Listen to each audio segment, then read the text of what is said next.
Timnas Indonesia U17 telah menuntaskan babak penyisihan grup A Piala Dunia U17.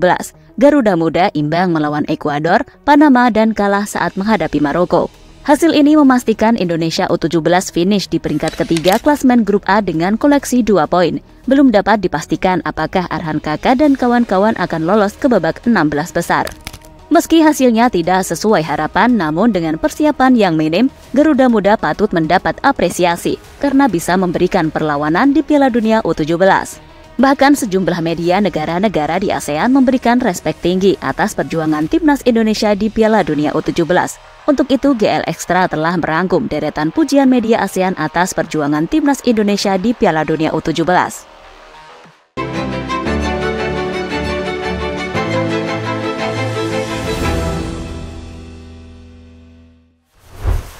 Torehan poin terbanyak di Asia Tenggara.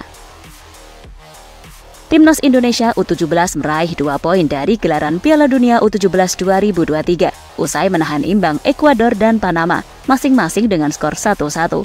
Torehan ini adalah yang terbanyak dari negara-negara Asia Tenggara lainnya yang pernah berkompetisi di Piala Dunia kelompok umur. Thailand pernah mengikuti Piala Dunia U17 1997 dan 1999, tetapi mereka gagal meraih poin. Vietnam tampil di Piala Dunia U20 2017, kala itu meraih 1 poin saat melawan New Zealand.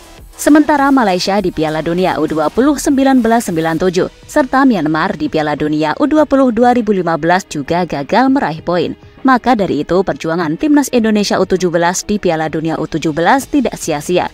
Mereka membuktikan bahwa Garuda Muda memiliki daya juang yang sangat tinggi. Konsisten cetak gol. Timnas Indonesia U17 konsisten mencetak gol di sepanjang penyisihan grup A Piala Dunia U17 2023.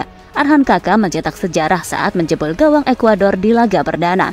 Kemudian Arhan Kakak lagi-lagi mencetak gol penting di laga kontra Panama, sekaligus menyelamatkan Indonesia dari kekalahan. Tak heran jika ia melakukan selebrasi yang begitu heboh.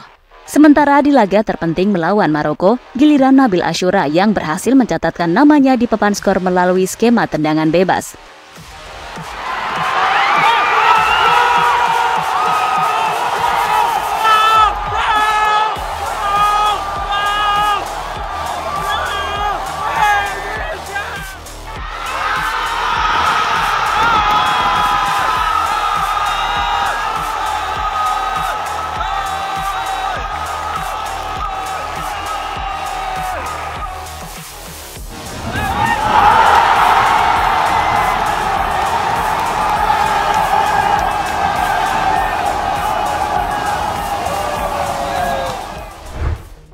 Gol spektakuler Nabil Asyura.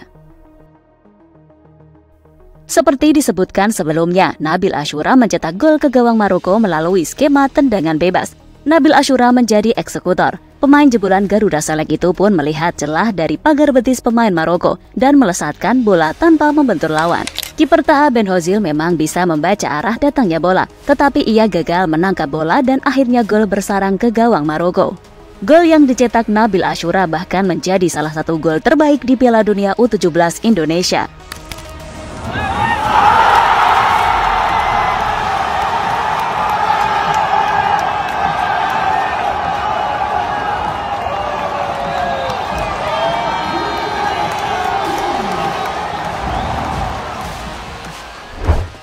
Pelatih Maroko, Timnas Indonesia cukup merepotkan.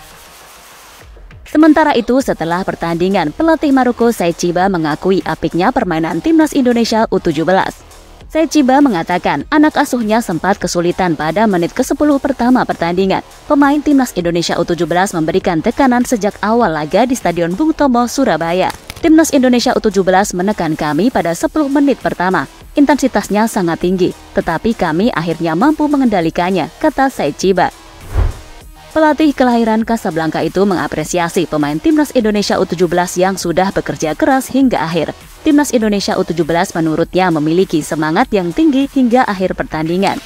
Maroko dipastikan lolos ke babak 16 besar Piala Dunia U17 setelah mengalahkan Timnas Indonesia U17 3-1. Saya berharap mereka tampil baik di pertandingan berikutnya, lanjut Said Chiba.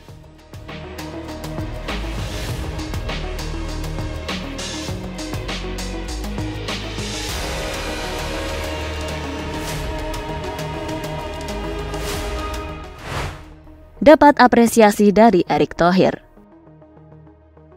Ketua Umum PSSI Erick Thohir tetap memberikan apresiasi atas perjuangan yang ditampilkan Timnas U17 Indonesia, meski harus kalah atas Maroko 1-3 di laga pamungkas Grup A Piala Dunia U17 2023. Dalam pertandingannya, 3 gol kemenangan Maroko dicetak oleh Anas Alawi, Abdelhamid Edbodla, dan Mohamed Hamoni. Sementara 1 gol dari Timnas Indonesia U17 ditorehkan oleh Nabil Ashura melalui tendangan bebas. Hasil itu pun membuat langkah Timnas U17 Indonesia semakin sulit untuk lolos ke babak 16 besar Piala Dunia U17 2023. Kendati demikian, Erick Thohir tetap mengapresiasi penampilan Timnas U17 Indonesia. Tim sudah berbuat terbaik. Tadi saya bilang ke mereka, kita harus tetap berdiri, karena mereka adalah masa depan sepak bola Indonesia juga. Apalagi tahun 2025 akan ada kejuaraan U20 yang kita ingin persiapkan tim dari sekarang. Jangan sampai mereka dengan hasil ini mereka tidak berkembang. Mereka masih muda-muda. Kita harus terus bina mereka untuk program jangka panjang, ungkap Erick Thohir. Sebagaimana informasi yang diterima dari holopis.com.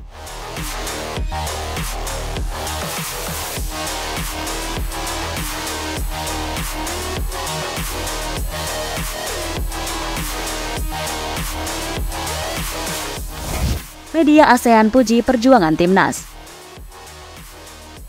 Media Vietnam Soha memberikan apresiasi terhadap mentalitas Timnas Indonesia U17 setelah berhasil menahan imbang Panama dalam laga kedua Grup A Piala Dunia U17 2023. Meskipun pada pertandingan terakhir harus keok atas Maroko dengan skor 3-1, namun Soha menganggap bahwa Timnas Indonesia U17 telah menunjukkan semangat yang patut diapresiasi. Soha bahkan menyarankan agar tim-tim di Asia Tenggara dapat mengambil Timnas Indonesia U17 sebagai contoh untuk meningkatkan prestasi sepak bola di wilayah Asia Tenggara.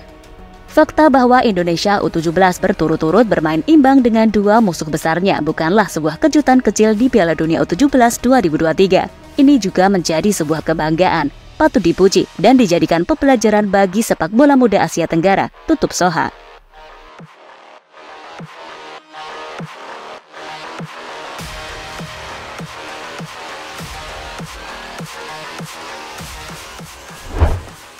Kehadiran Timnas U17 juga memberikan inspirasi bagi negara-negara ASEAN lainnya. Prestasi yang diraih oleh para pemain muda ini menjadi bukti bahwa potensi sepak bola di kawasan ini sangat besar. Timnas U17 merupakan contoh yang baik bagi generasi muda untuk terus berjuang dan mengasah kemampuan mereka dalam bidang sepak bola. Dengan demikian, Timnas U17 mendapatkan respek dan pengakuan yang layak dari media ASEAN. Mereka berhasil menunjukkan perjuangan dan kemampuan yang luar biasa di Piala Dunia U17. Diharapkan keberhasilan ini dapat menjadi modal berharga untuk masa depan sepak bola di negara ini dan memotivasi generasi muda untuk terus berjuang demi meraih impian mereka.